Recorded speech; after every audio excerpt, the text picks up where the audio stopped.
बिस्मिल्लाहिर्रहमानिर्रहीम, अस्सलाम वालेकुम। मैं एचएसटी टीचर सैयद लाइकरूब शाह। जैसा कि हर साल बोर्ड के एग्जाम्स होते हैं और पेपर के लास्ट में 20 क्वेश्चन का एक एमसीक्यू पेपर होता है और वही MCQ paper students answer copy पर सॉल्व करते हैं। लेकिन इस मरतबा शहीद बेनज़ीराबाद की तरफ से इसमें थोड़ी सी चेंजिंग लाई गई है। ये इसका सैंपल पेपर है। याद रहे कि इसको आपने फोल्ड नहीं करना, यानी कि मोड़ना नहीं है, और इसको सॉल्व करके आपने आंसर कॉपी के साथ भी अटैच नहीं करना है। इसको सिर्फ आप सॉल्व करके इन्विजिलेटर के पास जमा करवाएंगे, जो कि बाद में बोर्ड के पास जाएगी। तो अब इसको सॉल्व कैसे करना है, आइए जानते हैं। जी, तो ये है शहीद बेनज़ीराबाद का सैंपल एमसीक्यू पेपर। सबसे पहले हम इधर लिखेंगे क्लास। सर आप क्लास एचएससी पार्ट 1 लिख दें, फर्ज करेंगे फर्स्ट ईयर का है।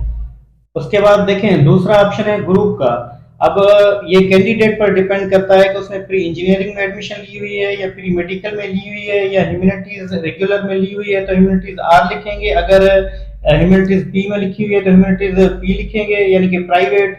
लेकिन फिलहाल हम इधर लिखते हैं प्री इंजीनियरिंग, फर्ज करें आप प्री इंजीनियरिंग लिख लेते हैं हम। ये जो हमने पीई का मतलब है प्री इंजीनियरिंग, और एनुअल उसके बाद इधर 24 लिख देंगे क्योंकि हमारा एनुअल पेपर है, तो हम लिखेंगे 2024।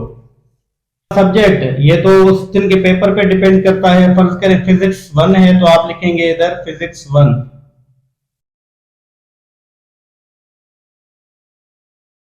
जी, उसके बाद डेट लिखेंगे। फर्ज करें कि उस दिन डेट हुई, अगर फर्ज करें पहली हुई तो आप लिखेंगे।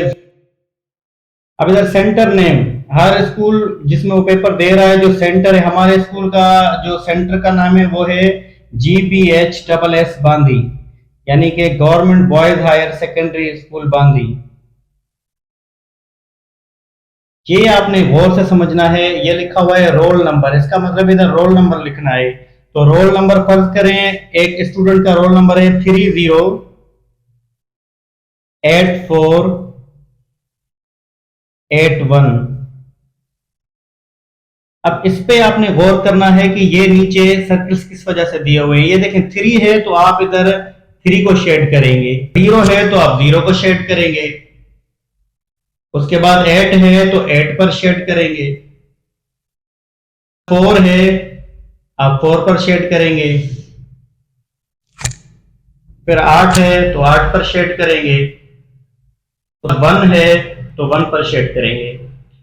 ये जी इस तरीके का ये आपने रोल नंबर लिखना है ऊपर, और जो भी डिजिट्स आपने जो लिखा होगा वो आप नीचे जो है उस पर फिल करेंगे। ये देखें 308481 था, हमने उसको तरतीब वाइज शेड कर लिया। अब ये है एमसीक्यू कोड। वैसे इस साल आपने ये नहीं लिखना क्योंकि सैंपल पेपर है फर्स्ट ईयर, जो उन्होंने इस मरतबा जो उन्होंने पेपर दिया है इसमें आपने ये यूज नहीं होगा। लेकिन फिर भी मैं आपको बता दूं कि एमसीक्यू कोड क्या होता है।